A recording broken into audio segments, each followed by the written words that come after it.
Fala pessoal, sejam bem-vindos a mais uma videoaula. Nessa videoaula eu quero comentar com vocês aqui alguns conceitos importantes de manipulação de formulários, porque esse vai ser o nosso próximo passo de implementação. Nós vamos tratar da validação dos dados dos formulários de cadastro e de login e o envio desses dados para a API, bem como o tratamento ali das respostas e alguns detalhes de UX ali para apresentação de erros, feedback ao usuário, gerenciamento de estado de load, enfim, tudo relacionado aí a gerenciamento de formulários. Para essas finalidades, nós vamos utilizar duas bibliotecas, que é a Zod para validação de dados, tá? Uma biblioteca de validação bastante popular no ecossistema JavaScript, principalmente projetos que utilizam TypeScript, que ela tem uma integração muito boa com os recursos ali de tipagem do TypeScript. E para manipulação de forma geral ali do formulário, do status de envio, de controle dos elementos de input, enfim, para gerenciamento de forma geral de formulários, a gente vai utilizar a biblioteca React Hook Form, que tem também uma integração muito boa com a Zod, o que faz com que a gente tenha um gerenciamento completo aqui do nosso formulário, inclusive com validação dos dados ali do formulário. Bom, mas antes de colocar a mão na massa, é importante que a gente entenda alguns conceitos, ou pelo menos revise aqui alguns conceitos. Creio que você já tem algum conhecimento em relação à manipulação de formulários, mas é importante revisar aqui para que a gente vá para a prática sabendo o que a gente está fazendo e entendendo ali o que essas bibliotecas que nós vamos utilizar estão fazendo ali por debaixo dos panos para nós, tá? Então, veja só, eu vou começar da forma mais básica aqui que a gente tem, da forma tradicional, na verdade, de envio de dados, submissão de dados em um formulário. Então, quando nós temos um formulário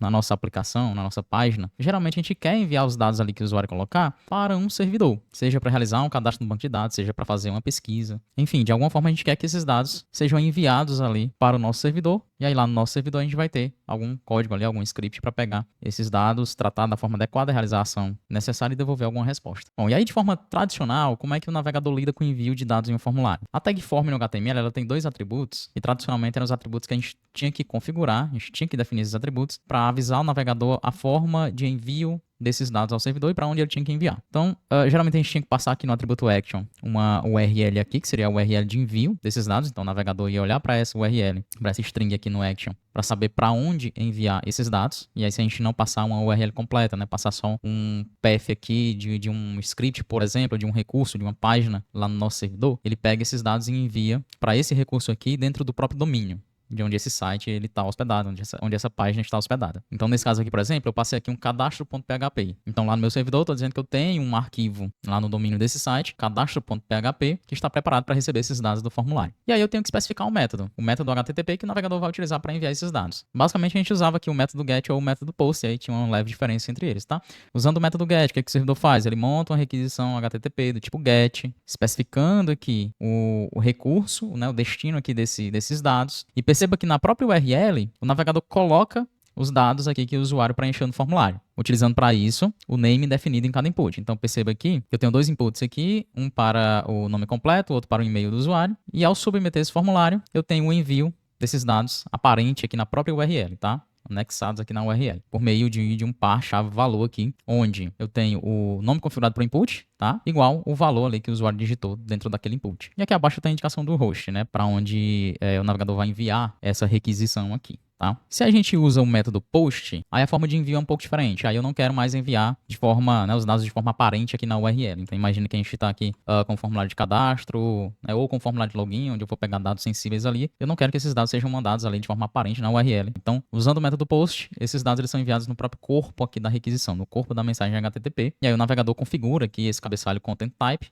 com o tipo aqui que indica, né, envio de dados de um formulário em formato de URL. Então eu tenho mais uma vez aqui, ó, os dados enviados nesse formato de par, chave e valor, da mesma forma como eles eram enviados aqui na URL, no método GET, só que aqui agora eu tenho um envio no corpo da requisição. Então isso não vai aparente ali na URL do navegador. Isso é interessante que eu não quero enviar dados sensíveis, ou eu tenho muitos dados para enviar, ou arquivos, por exemplo, que logicamente não dá para a gente enviar ali na URL porque tem limitação para isso. E aí, mais uma vez, no meu atributo action, eu especifico um script aqui, né, que vai receber esses dados lá no meu servidor e vai tratá-los adequadamente. Então o navegador sabe que ele tem que mandar para esse recurso aqui lá no meu host. E essa era a forma mais comum da gente trabalhar com formulário antigamente, tá? Então os dados eram coletados ali no formulário, quando o usuário clica no botão de submeter, o navegador prepara essa requisição HTTP, mandando para uma página ou um script específico lá no servidor, utilizando o método que nós definirmos aqui na tag form. E aí enviando os métodos por meio da URL ou por meio do corpo da requisição. E aí, por esse motivo, né, por eu ter o envio desses dados totalmente controlado ali pelo navegador, geralmente não havia muita validação ali no front-end. Então a validação dos dados geralmente era feita mais no back-end mesmo, somente no back-end. Então no máximo aqui é alguma validação bem simples aqui de algum atributo dentro da própria tag input, como por exemplo um required, né, para dizer que aquele campo é obrigatório. Avançando um pouquinho aqui no tempo, então, com a mudança de paradigma ali na forma como a gente construía aplicações front-end, deixando de ter uma aplicação, né, um front-end ali puramente estático e passando a ter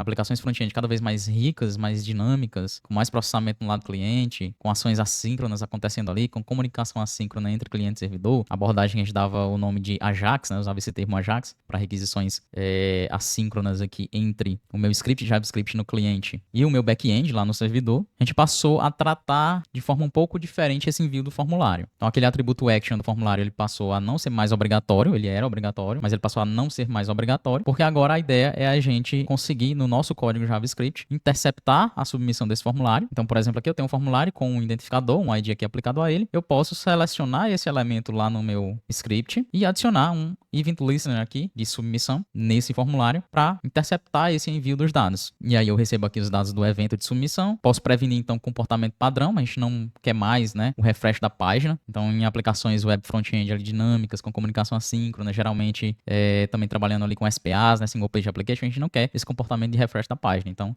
ao interceptar esse evento de submissão, geralmente a gente previne esse comportamento padrão, né? Então a gente consegue com o prevent default, né, desse evento. E aí a gente pode pegar, né, os dados desse formulário, usando, por exemplo, a estrutura de dados padrão aqui para dados de formulário, que é o form data, e aí eu posso montar aqui um objeto para enviar para o servidor, em formato JSON, por exemplo. Então eu posso pegar, né, cada campo aqui do meu formulário, do meu form data, através desse vínculo aqui com o name de cada input. Então veja que eu registro o name aqui para cada input, e aí eu posso pegar aqui com o método get desse meu form data. Ou, logicamente, eu poderia selecionar individualmente cada input desse, com o getElementById, e pegar o valor ali interno desse input. Depois que eu pegar todos esses dados aqui, eu poderia fazer alguma validação diretamente aqui, validação mais programática mesmo, mais imperativa, verificando o valor de cada campo ali e validando algumas regras. Então a gente pode verificar o tamanho do texto ali informado dentro de um campo, se foi informado mesmo alguma coisa ou não, se está no padrão correto, no formato correto, enfim. Podemos fazer essas verificações antes de mandar para o servidor, que é inclusive uma boa prática, né? A gente não deve mandar de qualquer forma os dados ali que o usuário informa dentro do formulário, por questões que vão desde segurança, né? Não enviar dados de qualquer forma lá para o servidor. Melhoria ali na UX, porque eu vou ter um feedback mais rápido ali pro cliente. Muitas validações eu consigo fazer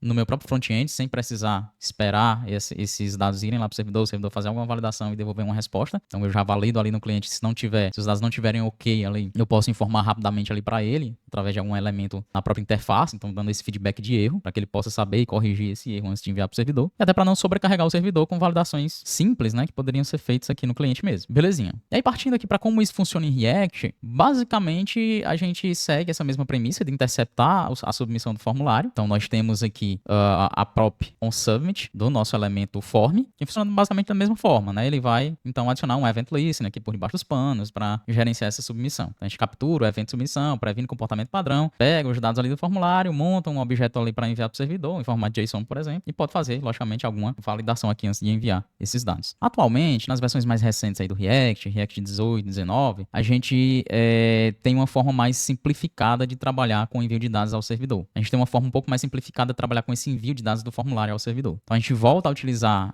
o atributo action, né? Então a gente tem aqui a própria action do elemento form, só que aqui ela vai trabalhar de forma um pouco diferente do action tradicional. Se eu passo um string aqui para esse action, beleza, aí o navegador ele vai fazer aquele processo tradicional que nós já comentamos. Vai preparar os dados aqui, a depender do método que você especificar, e mandar esses dados para essa página ou esse script aqui que você definir. Mas aqui a gente usa de uma forma diferente. A gente passa aqui para esse action uma função. Então aqui no React a gente consegue passar para o action uma função, né? Então eu passo uma função de callback aqui que vai ser chamada quando esse formulário for submetido. Por debaixo dos panos, o React já vai interceptar, né, o submit desse formulário, já vai prevenir o comportamento padrão e já passa para essa função que eu coloco no action aqui, que eu vinculo no action, um form data. Então eu não preciso mais internamente na minha função aqui de gerenciamento da submissão dos dados, pegar manualmente esses dados do formulário e criar um form data ali para trabalhar com esses dados. Não, o próprio React, vinculando aqui através de uma action, ele já nos entrega um form data. Então isso facilita bastante, porque eu já pego esses dados aqui, já crio um objeto, já mando pro servidor, ou mando direto em formato form data também, e faço as validações aqui, logicamente, antes de mandar. Inclusive, essa abordagem aqui, ela possibilita a gente trabalhar com um recurso chamado de Server Actions, que são ações que são executadas no servidor, uma camada da nossa aplicação que roda lá no servidor. Então sim, eu posso ter uma aplicação React, onde alguns componentes ou algumas funções são executadas lá no servidor. E olha que bacana, se eu fizer isso daqui, e aí criar essa função aqui aqui como uma função assíncrona, colocando aqui no início da função uma diretiva useServer, eu transformo essa função aqui em uma server action. E aí veja, esse código aqui ele vai estar executando no meu servidor. Então eu posso diretamente aqui receber esses dados que foram enviados a partir do formulário lá no meu front-end e já realizar alguma operação aqui que necessitaria ser no servidor. Por exemplo, um cadastro no banco de dados, uma comunicação com alguma outra API, uma integração, enfim. Eu vou ter um código aqui que vai ser executado no servidor e eu não precisei especificar nada em relação à comunicação aqui entre front-end e servidor. Não precisei usar o fetch ou qualquer outra biblioteca de envio assíncrono de dados, não precisei especificar o formato. Então tudo isso o React não precisei especificar um endpoint. Então tudo isso o React faz por debaixo dos panos para mim. A gente não vai seguir essa estratégia aqui, mas é importante que vocês entendam que existe essa possibilidade nas versões mais recentes do React,